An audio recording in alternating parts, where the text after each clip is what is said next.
The Sacred Mass, The Sacred Mass, Chapter 25, The Bump on the Road. Caron left the table meekly to listen to what his adopted father had to say. As for Gregory, he went to look after his son. Julian wanted to show Gregory the sword move he had learned, and from time to time, Gregory would correct Julian on his posture or stance. Clearly, Gregory had overheard Julian's comments, and since Gregory could not cast correctly back in the tower, all of his spellcasting practices had become combat training. And even before coming to the tower, Gregory had some sword fighting experience, and Allan had thought that teaching Gregory how to use his sword would help his brother grow a spine. And from King Leon, Gregory had learned how to ride a horse and how to joust. Lord Siegfried entered the tea room with Caron, and he sat down on a couch, and Caron sat beside him. And Lord Siegfried asked, "And I had noticed that your relationship with Mr. Needy has become strained. What seems to be the problem?" "If I knew I wouldn't be losing him to Allan," pouted Caron, "and he prefers to be with a perverted asshole than with me. But who can blame him? Allan is perfect, and I'm just a little ogre." "Allan is far from perfect, and he has his own demons to conquer. And he visits me sometimes, and the things he tells me I dare not repeat because I will violate the trust that Allan has placed in me," said Lord Siegfried, and he lowered his voice, and he looked around to make certain that Allan was not in the room. And he whispered, "Between you and me, Allan has a new crush, so you have nothing to worry about, and don't you dare repeat this to anyone." "Is it sunshine?" asked Caron. "You said it, not me," said Lord Siegfried, dodging around the question. "And why are you working as a listener?" asked Caron. "I haven't anything better to do, and it does not require physical labor. And seeing you and Bron working so hard, it makes me want to try," said Lord Siegfried happily. And he added, "My son, when was the last time you played chess with Gregory?" "It has been a while," mused Caron. "And the beach and the last time you visited was for Lord Julian's birthday, wasn't it?" asked Lord Siegfried. "Yes, and the jerk Eric ruined all the fun," protested Caron. "And have you ever asked Gregory to make a new portrait of you? And have you done anything together that is not related to work, training, or exercise as of lately?" asked Lord Siegfried. The old lord tended to use exercise as a euphemism for intercourse.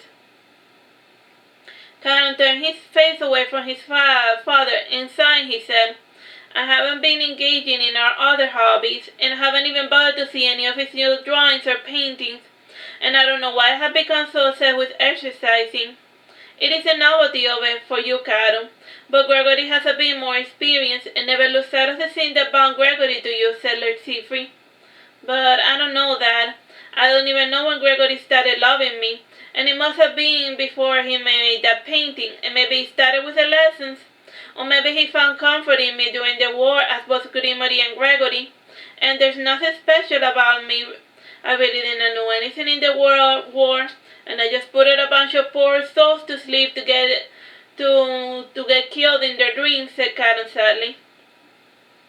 "Not all were put to the sword, Caron, and a good number of the enemy soldiers were able to survive the war because of your mercy, and they were captured instead of being burned alive, as it is the fashion among war mages," Lord Siegfried added, taking Caron's hand and squeezing it with emphasis. "My son, you are far too harsh on yourself. You are a good person, and that must be the reason why Gregory loves you so." Caron did not agree with his statement, and he smiled meekly at his father, and then he yawned before saying, "I better go see about Gregory." Caron left the tea room, and Lord Siegfried stayed to reread a book, and he opened the window to let the night air in, and it was then when he smelled the alcohol, and he saw Sunshine face down in the gardens, and Sunshine said, "Please don't tell my children that I was drinking again, and I can't bear to face them when I'm like this." Lord Siegfried chuckled, and then he went to fetch a blanket for the fellow and a pillow. And when he returned, he saw Sunshine making an effort to get up, and Lord Siegfried placed a pillow beneath Sunshine, and he covered him with a blanket. And smiling, Lord Siegfried said, "You can sleep here tonight, and I promise I won't tell your children about your current state." "And where's Helmy and Hope?" "I don't know," said Sunshine. "I can't remember." And after saying this, Sunshine passed out on top of the pillow, and Lord Siegfried placed a blanket over the Sunshine's shoulder, and while he slept, he cried as well. And Pandora heard Sunshine crying, and she went to check up on him.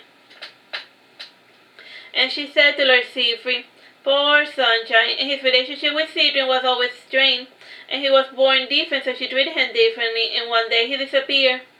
Is it because of the lack of scales? Asked Lord Siegfried, trying to guess at the problem. Sunshine has scales, but they are smooth and soft and tiny, and when you touch his skin, it feels like normal flesh. And he takes after his father, a fairy dragon, and fairy dragons tend to look a bit more like you folks, explained Pandora.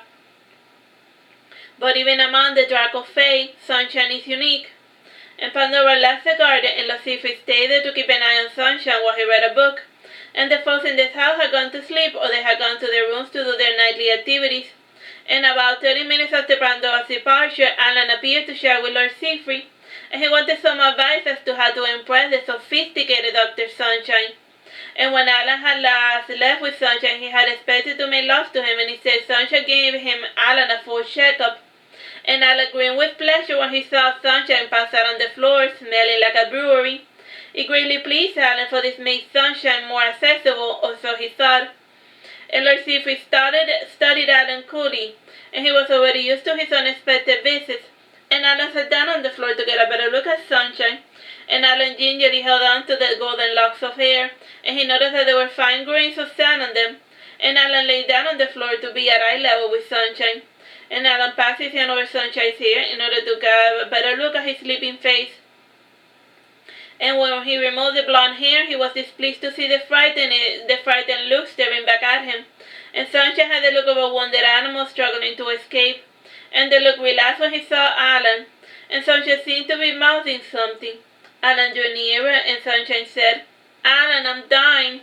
Go find your father, he can fix me. Find Helmer." And Allan turned pale, and the blanket covering Sunshine was soon covered in blood. And Allan teleported all over Walden, looking for his father. And in the end he started screaming, "Dad, help, help, for God's sake, help me." And Helmer appeared behind Allan and looking as pale as death. "Allan, I'm here." And Allan brought Helmer to Sunshine, and from there they teleported to the clinic. And the other operating room was all light and white, and in the center there was a bed.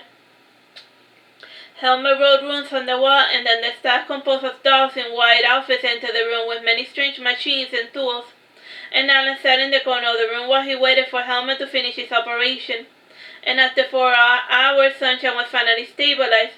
And Helmer sighed happily and said, "Phew, that was a close call." "What was wrong with him, Dad?" asked Allan flatly, staring at the floor. "Poison," said Helmer, "and it must have disrupted his natural healing abilities. And there were also faint traces of other substances, as well as puncture wounds." And Helmer started spouting a bunch of medical babble that Allan could not understand. And Helmer, noticing that his son was becoming irritated, said things plainly. "And some tourists mistook Sunshine for the infamous Red Dragon. And Sunshine has a bad habit of running his mouth while drunk, and he probably has been telling the Four Winds that he is a true dragon." Allan remembered that a few days ago a rowdy group of tourists were fooling around the club and getting drunk and engaging in property damage, and they paid tenfold for whatever they broke, so they were being tolerated for the time being. And Helmer examined Sunshine's outfit, and he had to tear them up in order to properly operate on him. Helmer seemed to be calm and calculating about the entire situation, and two of the doll nurses returned to the operating table, and they moved Sunshine from one bed to another. And Allan followed behind them, and Sunshine was taken to a simple room where all of the items were made of strange, sleek materials, and the light was lowered to allow Sunshine to rest. And Allan looked at the weird machine that was making a beeping sound. Helmer explained, "It monitors vitals, and should the beeping stop or turn into a loud sound, it means that Sunshine requires medical attention." Allan sat down on a nearby chair to wait for Sunshine to awaken, and as for Helmer, he had gone to look for the rowdy tourists, and it was a large party of former slaves and escaped criminals, and they were enjoying the money they had raided from their former masters during their campaign in Otan. And they were happy and merry and enjoying everything that had been formerly denied to them. And at the moment they were arguing with one another at missing the chance to capture the Dragon of Wallen. And even with the poison slowing down Sunshine, the dragon had roughed them up before flying away. And Helmer still maintained his thoughtful expression, and the former slaves were put to sleep with magic till the guards came for them. And Sophina, in her Stormfina form, was just arriving, and she said, "Ah, you got to them first, Helmer. And how is Sunshine?" "Physically stable," said Helmer coldly, and he added, "How is Hope? Is he behaving well?" He's doing well, studious but impious, and I have been trying to take the kid to church, but he stubbornly refuses, said Sofina. And you should visit him more often. The kid misses you. He seems happier with you, said Helmer timidly. Back in the recovery room, Allan looked distressed, and he picked up a chair and he came to sit closer to Sunshine. And Sunshine's wounds were still healing at a snail's pace due to the poison. And Allan saw the wrists were badly bruised, as if they would have been bound together by piano wire. And one was even bandaged off, for he had cut deep into the skin. And 2 hours passed, and Allan fell asleep sitting down, and he awoke when he saw his father manifesting. Did you kill them? Asked Allan. No, said Helmer flatly. That's a shame, said Allan, disappointed, and he added, Are you certain they were them? Sunshine had cursed them, explained Helmer, and the curse manifested in the form of an ash mark on top of their forehead. The two said nothing to one another for half an hour, and the silence was broken by Sunshine, who started crying in his sleep. And Allan furrowed his brow to try to focus on Sunshine's thought, and it was a medley of confusion images and an overwhelming sense of shame and physical pain. And this sensation slowly dissipated as Sunshine's mind did the laborious task of suppressing the experience. And why did you abandon me? Asked Allan suddenly. I did not want children, said Helmer, but my uncle, he wanted more of me, so he bred me. I did not want children. I did not want you or Marina. Don't start with that crap again, father, said Allan, frowning, and speak honestly for once in your miserable life, or I swear I will kill you where you stand. Good, said Helmer flatly. I mean it, father, said Allan, standing up. I won't stop you, said Helmer, walking closer. And Helmer turned as white as a sheet the moment that Allan made physical contact with him, and Allan embraced his father with his physical might. And Helmer, as he had promised, did not resist, and he opened his mouth to scream, but no sound escaped his lips. Don't be afraid, father, I'm here for you, and you're not alone. I still love you very much, and please, please, please don't leave me again, said Allan, crying. I was unfair with you, and I thought with your powers that nothing was impossible for you. But you had to eat, you had to sleep, you couldn't be on your guard all the time. Dad, I want us to be a family again, and I have a big empty house when your friend feels better, please, please come live with me and Marina. And I have many friends who will protect you, and they will love you as much as I do, I promise. And you will not have to live in fear anymore, father. And I love you, and I know you love me, and I forgive you, and we forgive you. And please, please, please don't leave me again. When Allan finally released Helmer, his father collapsed on the floor, and Helmer rose trembling like a leaf, and it took much effort to suppress his desire to cry. And Allan watched his father struggle, and then he helped his father rise to his feet. And Helmer went to see about Sunshine's cough, and he placed a strange item that Allan did not recognize into Sunshine's mouth. And Sunshine breathed in, and the apparatus fixed his coughing fit. And Helmer stayed at a distance from Allan, and Allan made an effort to read his father's mind, but as usual he wasn't able to.